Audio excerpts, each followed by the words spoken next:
আসসালামু আলাইকুম। আজকে আমি একটা দুপাট্টা হ্যান্ড পেইন্ট করব। তো এই দুপাট্টার ডিজাইনটা দেখতে হলে অবশ্যই ভিডিওটা সম্পূর্ণ দেখতে হবে। আমি দুপাট্টায় কী রং ব্যবহার করলাম আর কী দিয়ে হ্যান্ড পেইন্ট করলাম, কি তুলি ব্যবহার করেছি, সব কিছু ডিটেলসে আমি এই ভিডিওতে বলে দেবো। আপনারা অবশ্যই ভিডিওটা সম্পূর্ণ দেখবেন, তাহলেই বুঝতে পারবেন আমি কিভাবে এই দুপাট্টাটা ডিজাইন করেছি। আপনারা যারা ভিডিওটা দেখে তারা প্লিজ ভিডিওটা সম্পূর্ণ দেখে তারপর কমেন্ট করবেন, কমেন্ট করে বলবেন আমার দুপাট্টাটা কীরকম হয়েছে। প্রথমে আমি ফুলগুলো করে নিচ্ছি, তারপর হচ্ছে কি তার ডালপালা দেব। তো ফুলগুলো আগে করে নিচ্ছি, কারণ এখানে ফুল করলে আমার কাছে সুবিধা বেশি হয়, তার জন্য আমি ফুলগুলো করে নিচ্ছি। আর এখানে সবচেয়ে সুন্দর ডিজাইন হচ্ছে এই ফুলগুলো দিয়ে হচ্ছে সমস্ত আমি ডিজাইনটা করেছি। ফুলগুলো কি নাম বলে আমি নিজেও জানি না। একটা বেলি ফুলের মতো একটা ফুল, খুবই সুন্দর একটা ফুল।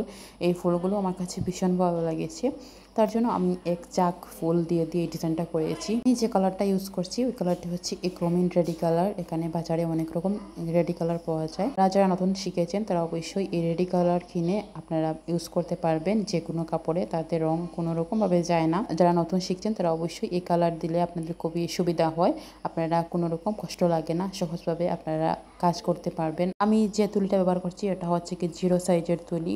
এখানে 0 সাইজের মধ্যে অনেক রকম তুলি আছে, যেমন 0 সাইজ, 00 সাইজ, 3/4 0 সাইজগুলো দিয়ে অনেকটা সহজভাবে কাজ করা যায়। ছোটো কাজগুলো কিন্তু এই তুলিগুলো দিয়ে করা যায়। যে ফুলটা করছি ওই ফুলগুলো খুবই ছোটো ছোটো, সেই জন্য এই ছোটো সাইজের তুলিটা আমার কাছে ভীষণ ভালো লেগেছে, জন্য আমি এই তুলি দিয়ে আমি এই সমস্ত ডিজাইনটা করব। তারপর যেটা প্রয়োজন পড়বে সেটা হচ্ছে কি একটা প্লেট, রং রাখার একটা প্লেট। এখানে রং রেখে তারপর কাজ করবেন যে কোনো কাজ।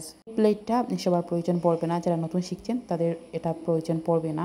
এটা একটা কাচের প্লেটেই রেখে আপনারা রংটা ব্যবহার করতে পারবেন, তাতে এই প্লেটটা লাগবে না। যারা প্রফেশনালভাবে শিখতে চাচ্ছেন তারা অবশ্যই এই প্লেটটা প্রয়োজন পড়বে। প্লেটে অনেক সময় রং রেখে মিশ্রণ করতে হয়, তো তার জন্য এই প্লেটটা প্রয়োজন পড়ে। আর হচ্ছে কি ফুলগুলো আমি আস্তে আস্তে শেষ করে নিচ্ছি।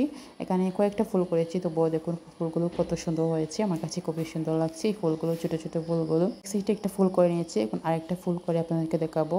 একটা ফুল করেছি, এখন আরেকটা ফুল করে দেখাচ্ছি আপনাদের সুবিধার্থে, কারণ আপনারাও তো অবশ্যই এটা আগেরটা বুঝতে পারেননি, তার জন্য আমি এই ফুলটা করে আপনাদেরকে দেখাচ্ছি। আপনারা অনেকজন জিজ্ঞাসা করেছেন যে রঙগুলো কোথায় পাবেন। রঙগুলো পাবেন হচ্ছে গিয়ে অনেকটা বাজারে, আপনারা যে কোনো দোকানে জিজ্ঞাসা করলে রঙের দোকান দেখিয়ে দেবে। এক সময় হচ্ছে কি লাইব্রেরিতে এই রঙগুলো পাওয়া যায়, বিশেষ করে আপনারা এক্রোলিক, এক্রোমিন এই কালারগুলো পেয়ে যাবেন লাইব্রেরিতে। হচ্ছে গিয়ে অনেকটা আর্টিস্ট করার জন্য এই রঙগুলো ব্যবহার করে, তো আপনারা একটু বলে বুঝিয়ে তারপর এই রঙগুলো আনবেন। বা এদেরকে বলবেন যে কাপড়ে ব্যবহার করার জন্য রঙগুলো দেবে, তো তারাই আপনাদেরকে দেখিয়ে দেবে এই কাপড়ের রঙগুলো। কাপড়ের রং আলাদা থাকে আর আর্টিস্টের রং আলাদা থাকে। আর্টিস্টটা হচ্ছে গিয়ে অনেক রকম রং ব্যবহার করে, যেগুলো আপনারা কাপড়ে ব্যবহার করতে পারবেন না। কাপড়ে ব্যবহারের আলাদা রং আছে যেগুলো কোনো উঠে না। অনেক দিন থেকে এই কাজগুলো করছি, আমার অভিজ্ঞতা দিয়ে বলছি এই রঙগুলো কখনোই কাপড় থেকে উঠে যায় না। আপনি যেভাবেই হচ্ছে কালারটা করবেন সেইভাবেই থাকবে।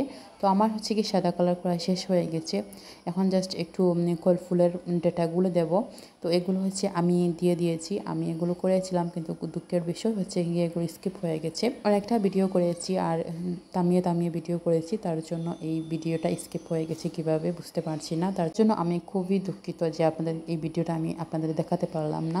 তবে এটা একটা সিম্পল কাজ, আপনারা চাইলে এটা করতে পারবেন, মানে ফুলের ডেটু যেটা যেভাবে বলে ওটাই। আমার কাজটা সম্পূর্ণ হয়ে গেছে, এখন আপনারা বলবেন আমার কাজটা কীরকম লেগেছে আপনাদের কাছে, আমার ডিজাইনটা কীরকম লাগছে। ডিজাইনে একটা শাড়ি হলে খুবই সুন্দর লাগতো, এত ভালো লাগবে এই ডিজাইনের শাড়ি পরলে। এর বিষয় হচ্ছে আমার শাড়ি পছন্দ না, আমি শাড়ি বেশি পরি না, তার জন্য এই দুপাট্টাতে আমি এই ডিজাইনটা করেছি। আমার কাছে খুবই ভালো লেগেছে, আপনাদের কার কাছে কীরকম লেগেছে অবশ্যই কমেন্টে বলবেন।